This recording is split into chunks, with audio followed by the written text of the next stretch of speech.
Patreon और अन्य माध्यमों से नेशनल दस्तक का सहयोग करने वाले सभी दर्शकों का बहुत बहुत शुक्रिया। आपके सहयोग से ही बहुजन मीडिया को नई ऊंचाई मिल रही है और मनोबल और अधिक बढ़ रहा है। आशा है आगे भी आप हमें ऐसे ही सपोर्ट करते रहेंगे। धन्यवाद। लॉकडाउन के बाद दोबारा से रेल सेवा चालू करने के बाद अब रेलवे ने 12 अगस्त तक सभी सामान्य ट्रेनों को रद्द करने का फैसला लिया है। सामान्य ट्रेनों में मेल, एक्सप्रेस और सब अर्बन ट्रेनें शामिल हैं। रेलवे की तरफ से जारी किए गए सर्कुलर के अनुसार समय पर निर्धारित ट्रेनों को 12 अगस्त 2020 तक रद्द कर दिया गया है।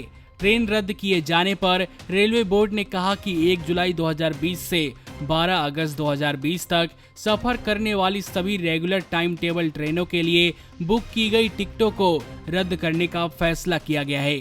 ट्रेन रद्द हो जाने पर लोगों के मन में यह विचार आ रहा होगा कि वह कैंसिल ट्रेनों का पैसा वापस कैसे लेंगे। इस बारे में हम आपको पूरी जानकारी देंगे। रेलवे द्वारा रद्द की गई ट्रेनों के लिए PRS काउंटर टिकट के लिए यात्री यात्रा की तारीख के 6 महीने तक रिफंड के लिए आवेदन कर सकते हैं। वहीं ऑनलाइन बुक किए गए टिकट की बात करें तो इसका रिफंड आपको ऑटोमेटिकली वापस मिल जाएगा। वहीं अगर ट्रेन को रद्द नहीं किया गया है और यात्री यात्रा नहीं करना चाहते हैं तो भारतीय रेलवे कोरोना वायरस महामारी की मद्देनजर एक विशेष मामले के रूप में रिजर्व टिकटों की पूरी राशि वापस कर देगा। ये नियम PRS काउंटर जनरेट टिकट और ऑनलाइन टिकटों पर भी लागू होगा। वहीं अगर ऑनलाइन ऑफलाइन दोनों के लिए अलग अलग रिजर्वेशन कराया गया है और चार्ट बढ़ने तक टिकट वेटिंग में है तो यह खुद ही कैंसिल हो जाएगा और रिफंड 2 से 3 दिन या अधिकतम 1 हफ्ते में वापस मिल जाएगा। वहीं अगर रिजर्वेशन टिकट काउंटर से खरीदा गया है तो कैंसिल करवाने के लिए काउंटर पर ही जाना होगा।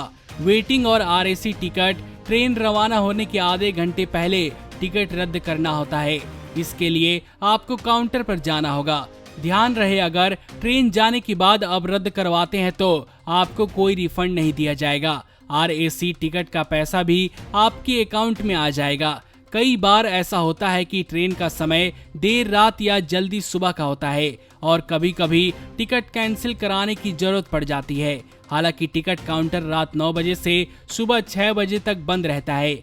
ऐसी स्थिति में टिकट कंफर्म नहीं होने पर काउंटर खुलने के 2 घंटे बाद तक रिफंड लिया जा सकता है। इसमें दूसरा विकल्प यह भी है कि रात में ही यात्री 139 पर कॉल करके टिकट कैंसिल की रिक्वेस्ट दर्ज करा सकते हैं। लेकिन इसमें ध्यान रखने की बात यह भी है कि सुबह तय समय के भीतर किसी भी काउंटर पर टिकट सरेंडर कराना होता है। आपको बता दें कि लॉकडाउन के बाद कई बार ऐसा हुआ है कि रेलवे ने अचानक ही ट्रेन सेवाएं बीच में ही रद्द कर दिया था। इसी प्रकार अब 12 अगस्त तक एक बार फिर रेलवे ने सामान्य ट्रेनों को रद्द कर दिया है। नमस्कार। नेशनल दस्तक अपनी आर्थिक जरूरतों को पूरा करने के लिए अपनी ऑडियंस पर निर्भर है। बहुजन समाज से संबंधित मुद्दों को उठाने के कारण YouTube की तरफ से नेशनल दस्तक की कई वीडियो पर एड्स नहीं दी जाती, जिसके कारण हमें आर्थिक समस्याओं का सामना करना पड़ रहा है। आपका एक छोटा सा कदम बहुजन मीडिया को बचा सकता है। आपके सहयोग और सहायता के कारण ही हमने अभी तक यह मुकाम हासिल किया है। नेशनल दस्तक को आप पैट्रियन के जरिए सपोर्ट कर सकते हैं। इसके साथ ही आप अन्य माध्यमों जैसे UPI, गूगल पे, डेबिट कार्ड, वॉलेट, फोन पे आदि से भी हमारी मदद कर सकते हैं, जिसका लिंक वीडियो के नीचे डिस्क्रिप्शन में डाल दिया गया है। पैट्रियन पर आप हमें प्रतिमाह $2 यानी 140 रुपए प्रति माह से हमारे साथ जुड़ सकते हैं। दूसरे माध्यमों में राशि की कोई सीमा नहीं है। आपके सहयोग से ही बहुजन मीडिया को एक नई दिशा मिली है और इसे अभी एक नए मुकाम तक लेकर जाना बाकी है, जो आपके साथ के बिना संभव नहीं है।